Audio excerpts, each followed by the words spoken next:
Hello and welcome to Ashburg. Sorry, I'm trying to catch my breath because of the asthma. So to be honest, this was supposed to be another beginner reads the classics video because I haven't done one of those in a while. And I have the books picked out and everything, but unfortunately, oh my god, the asthma's kicking my ass. Should I get my inhaler? No.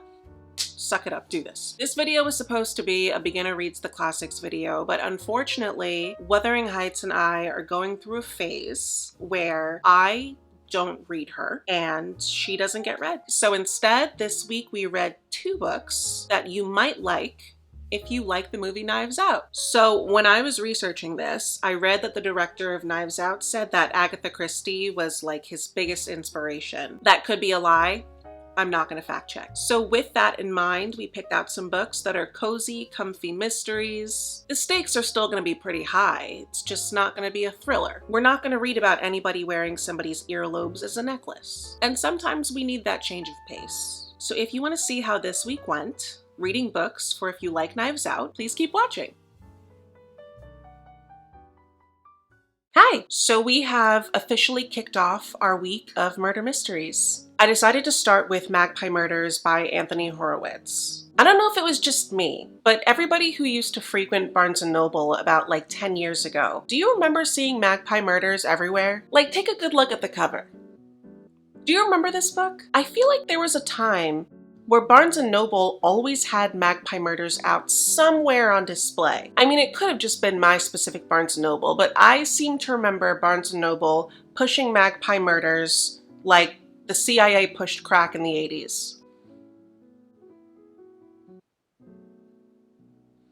Okay. So I'm about 70 pages in Magpie Murders right now, and it's a 400-page book, so we have quite a way to go. Magpie Murders is a book about a woman named Susan Ryland, who's a book editor. She works closely with a crime writer named Alan Conway, and Conway is famous for writing a best-selling crime series about a detective named Atticus Pound. If you're at all familiar with Hercule Poirot by Agatha Christie, it's kind of the same thing. So Alan Conway sends Susan the manuscript for his latest Atticus Pound novel titled Magpie Murders. So Susan sits down to read the Magpie Murders manuscript, and the manuscript is actually in the book. So we're reading along with Susan. We're following Atticus Pound going to this little English village to investigate a couple murders that have occurred there. And as Susan reads through Magpie Murders, she realizes that the murder mystery in that story has actually bled out into real life. It looks like the first half of the book is dedicated to just us getting to read through the Atticus Pound story, and then the second 200 pages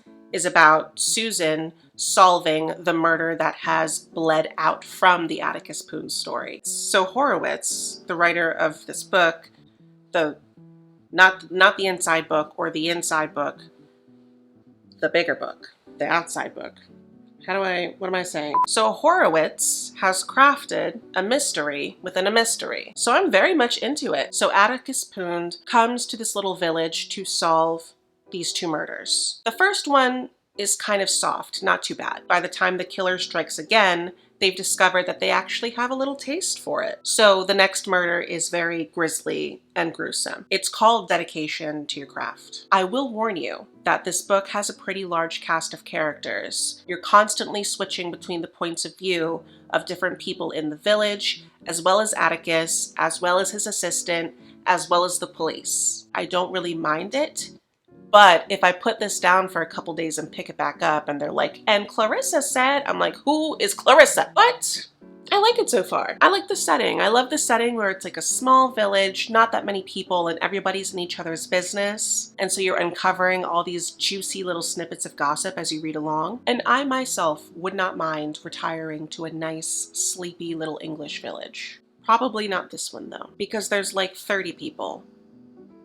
And they've killed 2 of them.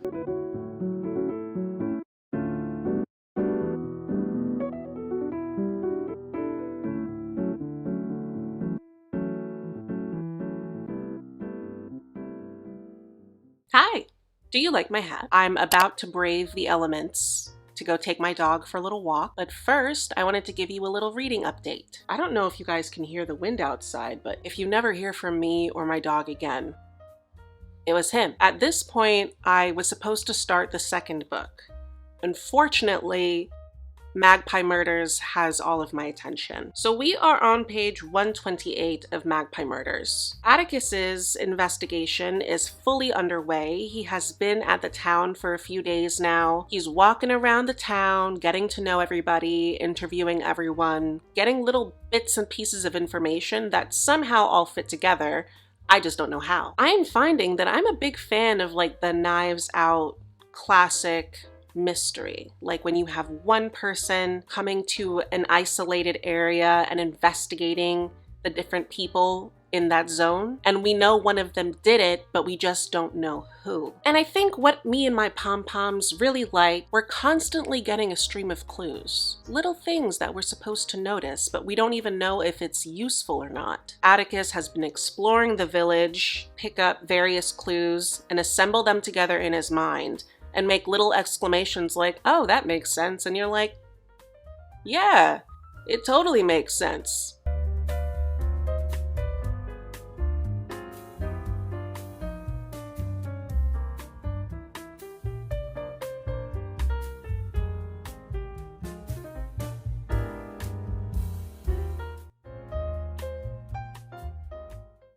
I'm about to go film my second Jenny Leclerc Detective episode. It's been such a long day. So with Magpie Murders, we've officially gotten to the end of the Atticus Poons part of the mystery, so Susan is about to start investigating the real-life murder. I was so engrossed in the Atticus Poon part. Horowitz does this really mean thing. Just as Atticus is about to tell you who did it, he cuts it off, and then he propels us back into reality to see what Susan's going on with. And unfortunately for Susan, I don't care what she does. I was way too into the Atticus Poon part, man, but it's also going really well. Like, I'm really enjoying the book or whatever. So that's where we are with Magpie Murders. We've also started the second book of the week, which is Crooked House by Agatha Christie. So Crooked House is about a wealthy family who owes everything they have to their grandfather, Aristides. Years ago, Aristides built a beautiful mansion in a very affluent suburb in England. And through various circumstances, over time, Aristides' family has moved into the mansion with him. And how do they repay his kindness? They kill him. His granddaughter calls upon a man that she's seeing, Charles Hayward. She invites him, along with the police, to come to the house and investigate all of the family members to discover who killed him. And if this book and Knives Out have taught us anything, it's that rich people will absolutely kill their grandfather for some cash. Curb stomp grandpa for some cash. And not to be callous, but Aristides was 88 years old.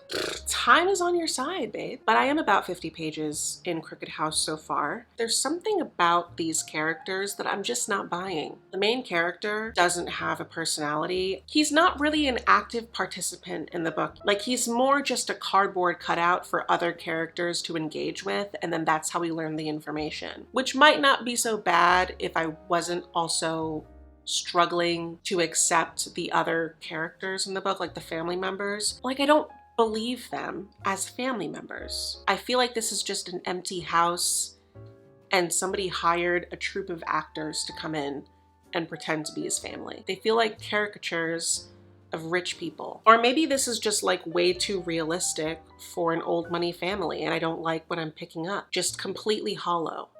We can't eat the rich. They're just made up of air and Cheeto dust.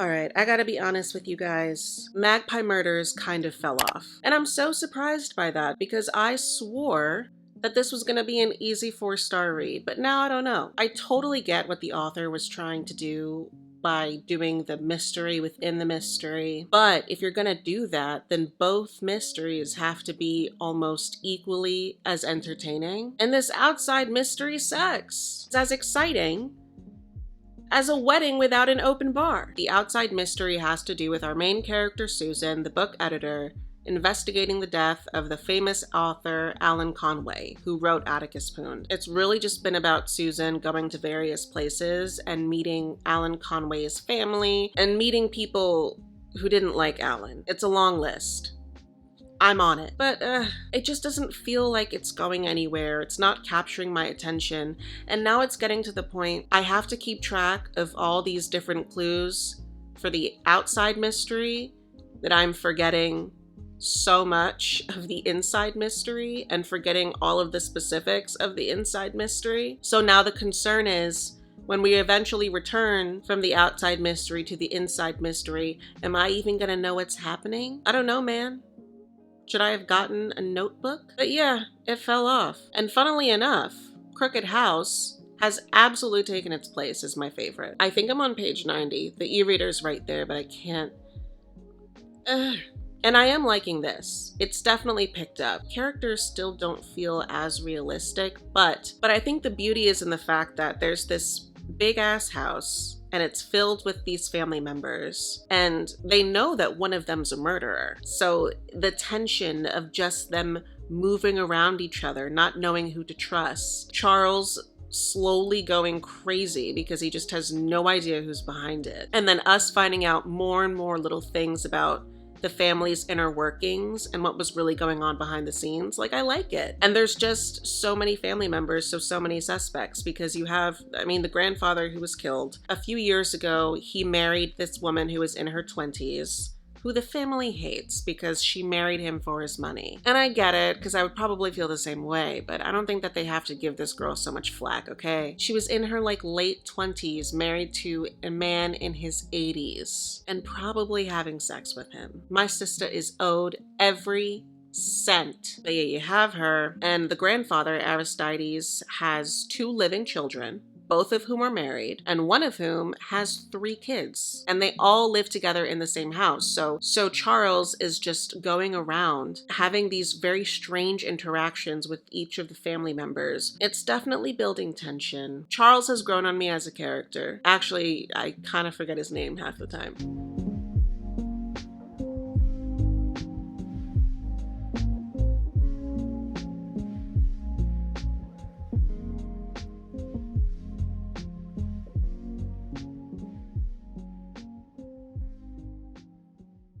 Okay, I need to do laundry, or we can finish Crooked House. Oh my God, I agree. Let's go.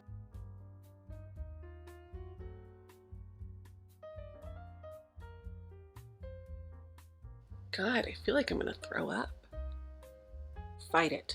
Fight it! Okay, so we're on page 131. We only have 50 pages left to go. Things are falling apart. There has been another attack on another family member, so whoever's behind all of this means business, okay? Charles and the police officers are frantically trying to put the pieces of the puzzle together. The family is terrified. If they know what's going on here, they're not letting it on. So now Charles and the detective has gone back to each member of our cast, thinking back to everything they said, everything they did. Who could it be? We don't really know what it all means.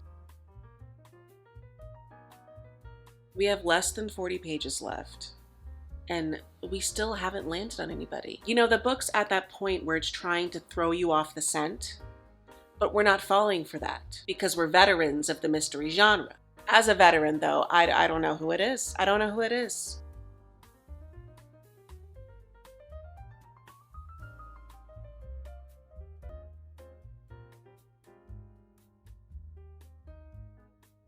Oh my God.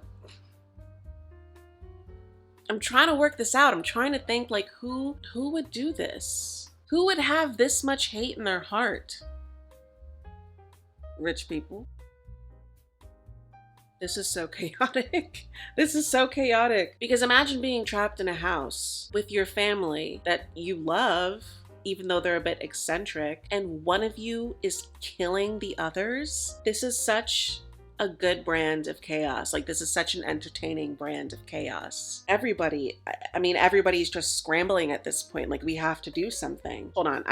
Don't look at me. I have to focus.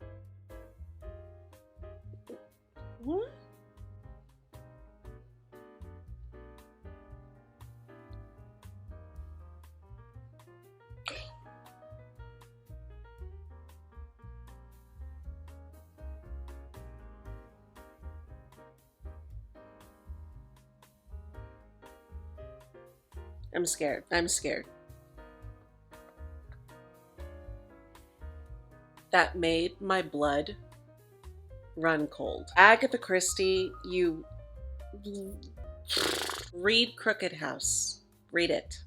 Yes, that was so good. Yeah, I'm gonna give Crooked House a strong 4 stars. Agatha Christie just has the secret sauce. I'm sorry. If you like Knives Out, you will absolutely like this. But now I'm worried about finishing Magpie Murders because I feel like the payoff isn't gonna be as good. What's that? I should be worried about doing my laundry?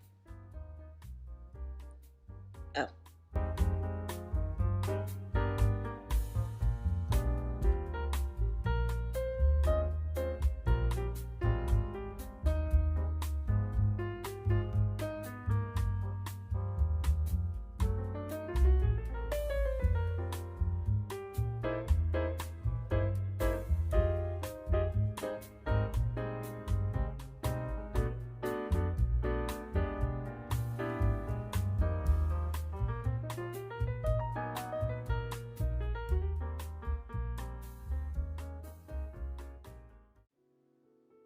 We have to finish Magpie Murders. We gotta do it. I don't think we have much left, to be honest. I think we're coming up to the point where we're gonna find out who murdered Alan Conway and then who committed the murders in the Atticus Pound manuscript. It's just so boring. Good on Susan for caring so much about getting justice that she's going through all of this. She just keeps talking to people and talking to people and driving over there to talk to people. And I think at one point she herself is even like, I don't know what happened to that man. And I get that it's realistic that she doesn't have any investigative skills, okay? Because I don't have any investigative skills. For somebody as mean as Alan, I would have done way less. Like, I'm so sorry, Alan, but we would have just had to have preyed on it. But I do hope that Susan's coming to the end of her investigation. I haven't really been keeping track of all the clues that closely, but I feel like I know who did it. And if I'm right, I'm gonna be pissed. Okay, before I start this, we gotta fix our mindset, right? We gotta have a more positive outlook as we start this because the goal is to always like a book, right? Tie it up real nice and neat and we're gonna love it. I'm manifesting 4 stars.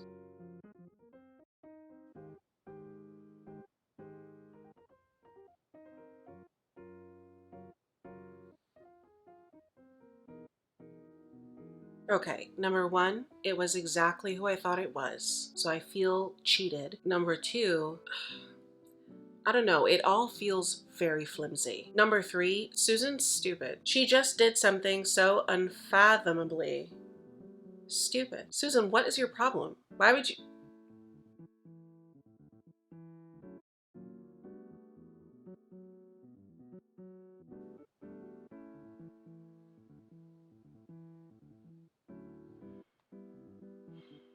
I don't know, guys. I don't know. All right. 30 pages left. We finished the outside mystery. Totally not worth it at all. I cannot believe I read 150 pages. No, like 200 pages of Susan's lame point of view for that to be the ending. 200 pages. Do you know what I could have read in 200 pages? And now I'm about to hop back into the Atticus Pound mystery. And do I even remember what was happening with that? I don't think I even remember what clue goes to what person. Let's hope that the Atticus Pound part goes better than this.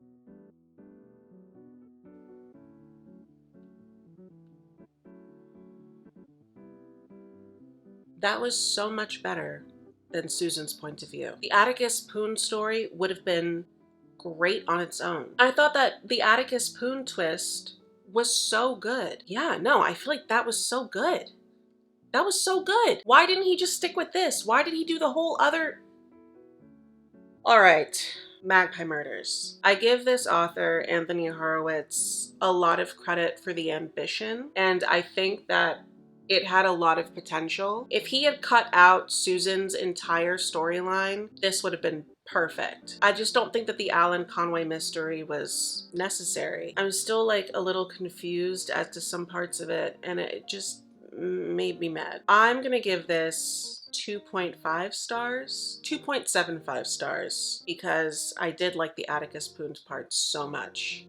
No stars for Susan. If you like Knives Out, do I recommend that you read this? See, Knives Out definitely has its dramatic bits. And so if you don't mind something that's a little convoluted, then this might be the book for you. I also think you're going to need a lot of patience, and maybe you have it. Like maybe you have it inside of you. It's not like I think it was a horrible book. I just don't think that I fit Horowitz's writing style or pacing. 2.75 stars.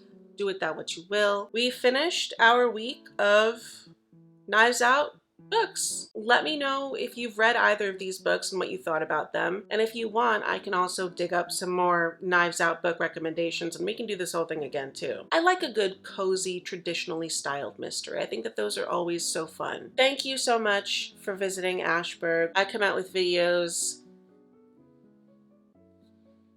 I do booktube videos, I do game videos, but thank you again for visiting Ashburg. We hope that you had a really good time, and we hope to see you again soon. Bye!